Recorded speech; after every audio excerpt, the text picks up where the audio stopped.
Ako si Father John Cusi, ang kasalukuyang chaplain ng St. Anne Chaplaincy na nakakasakop sa lugar na ito. Bale, pa-6 na taon ko na ito sa parokya.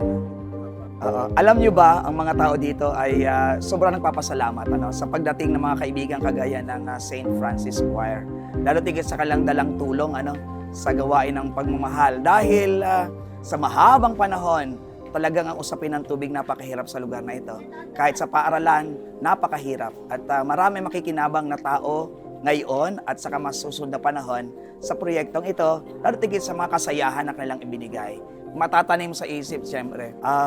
Actually, sabi ng isang konsehal ng bayan ng Victoria na nakakasakop sa pamayalang ito, sabi niya, matagal ng proyekto actually ito na hinihingi ng mga taga rito.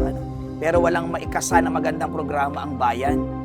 Kaya noong pumunta dito, sila Randy, sila Hannah, sila Amy, sa unang pagkakataon, nakausap ang mga tao, alam mo yun, una nilang hiningi talaga magkaroon ng magandang daloy ng tubig. At kinasahan agad ng grupo. Bagaman alam siguro nila baka magkulang ang pondo, pero nagtiwala sa Diyos na maganda yung hangarin at tunay na need yung ipinahayag ng tao. Then, God made His way. God really moved in a very special way para magbigay ng tulong sa Sitio Lagpan na ito, sakop ng Barangay Villa Cerveza.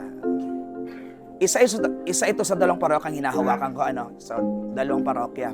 At ang parokyang ito ay mayroong mahigit na 20 mga komunidad at sa mga komunidad na yon merong 9 na pamayanan ng katutubo. Isa ito.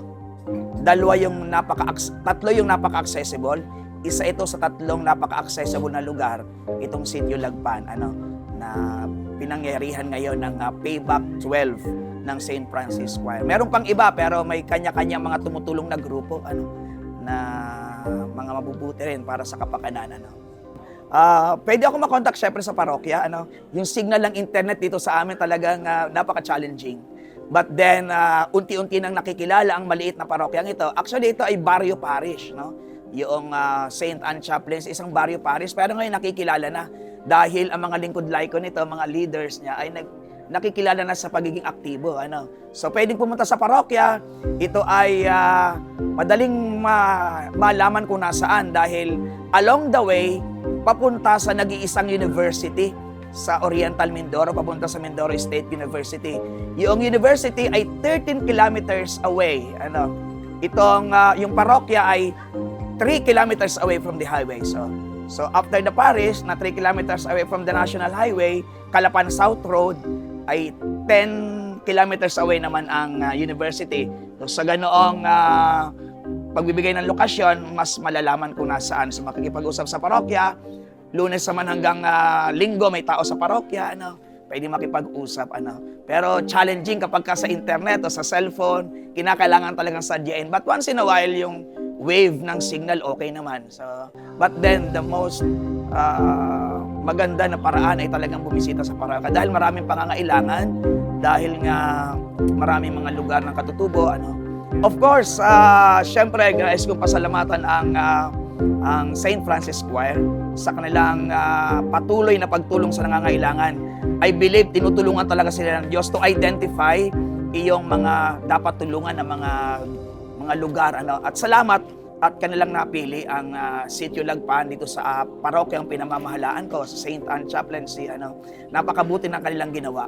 At this story will really be told ngayon at sa susunod na henerasyon dahil syempre magkakaroon ng tubig.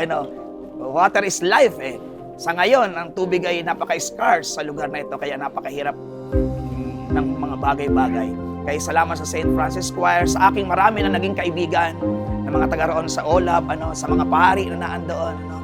So, maraming salamat sa kanila. Sana marami pa kayong matulungan.